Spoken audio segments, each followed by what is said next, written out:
If you have ever tried to pull structured data out of a PDF, you know the pain. You ask a general language model for JSON and it gives you something close.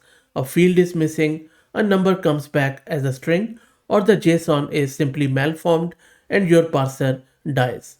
Push it across two pages or a long list and accuracy falls apart, so you write validators and retry loops and still do not trust the output.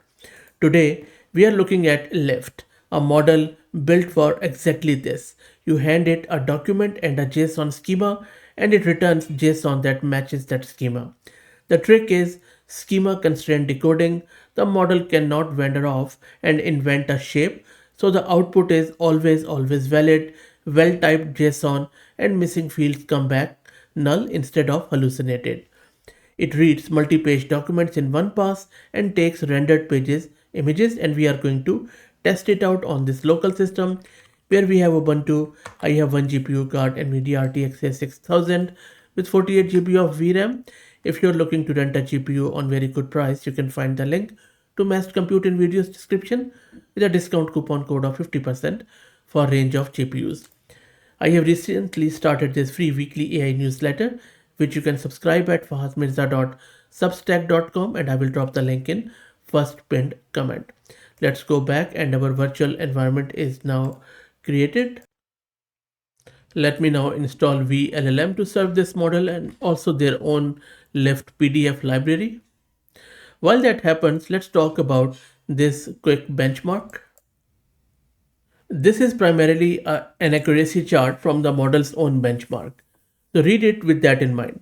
It ranks a handful of extraction approaches on how many fields they get right across a large, deliberately tricky document set.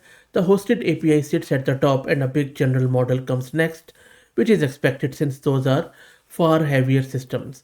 What matters for us is that Lyft, the small 9 billion parameter model we are about to run locally, lands right in the mix near the top and clearly ahead of a general model of its own size.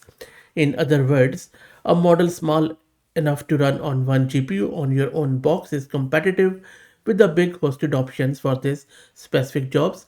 That is a claim we are about to test whether it holds up or not. And everything is installed. And now we can start the VLLM server, which is the Lyft VLLM. It is going to download it. It is just a helper command that spins up a VLLM server pre-configured to serve the Lyft model. So you do not have to pass all the flags yourself. And you can see that it is Dockerized. Let's wait for it to render. VLLM is starting and it is going to download the model, I presume. And the model is now loaded. The model is being served. Let me quickly show you the VRAM consumption. So consuming close to 41 gig of VRAM fully loaded. Let's now test it out. And for this testing, we are giving this Lyft model two things. First, this invoice PDF, which is AI generated, and secondly, this JSON schema. The schema is just a JSON template that says exactly what fields we want back and what type each one is. A string here, a number there, that is the whole point of the model. So instead of hoping it returns tidy JSON, we tell it the shape upfront and it is forced to fill in that shape. And I'm going to use this invoice, which is a good test because it is messy in the ways real documents are. There is a header, two separate addresses, a line item table with blank filler rows, and empty fields like PO number and term. So we get to see if it pulls the three line items without inventing rows and leaves the blanks as null instead of hallucinating them. Now, one thing, of course, I'm also a bit, uh, you know, apprehensive that do we have to create this JSON schema manually even before we use this tool? That seems like, a major task for me. And I think we would have to write some pre-processing pipeline, but that is another discussion for another time. Let's go back to our terminal where we already have created this schema, and I'm just going to run this lift extract command, which is going to extract the fields which we have mentioned in the schema, and I am also passing it both PDF and the schema. Let's run this. So it has loaded the model which was already loaded. It has just accessed it, and now it is processing that PDF, which is not huge, and it is taking a bit of a time. I think it is going line by line, and that is done. It has saved the output here. Let's check it out.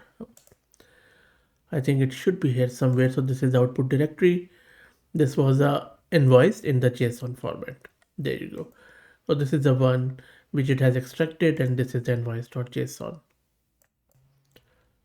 So primarily, if you look at this output, this metadata file is sort of a receipt. One page, 289 tokens, error false. So the run was clean.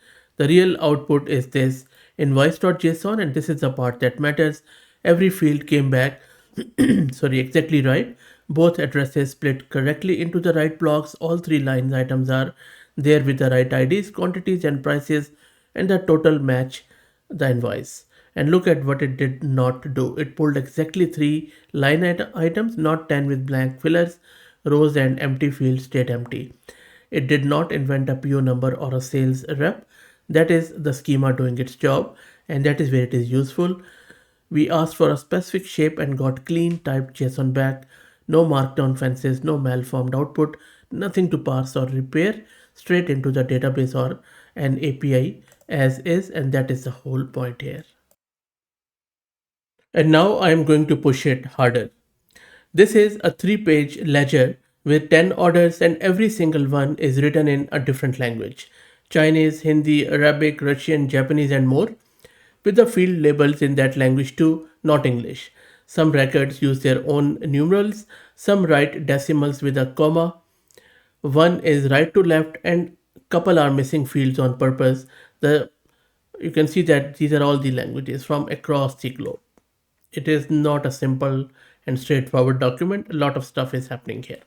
Okay, so now you have seen this multilingual document. This is the JSON.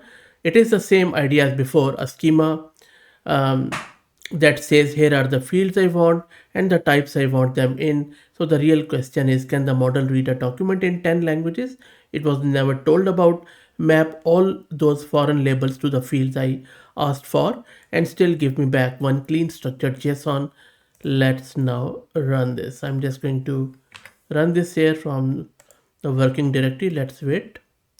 Let's see how it goes about it. The model is done, took around 2 minutes. Let's check the output.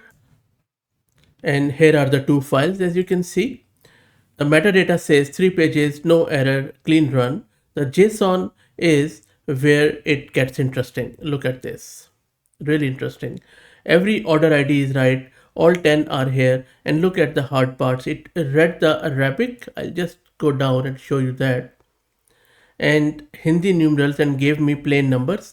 It turned the comma decimals into proper dot decimals. It left the missing email and missing priority as null instead of inventing them. And it even caught the closer's name buried in the last line on page 3.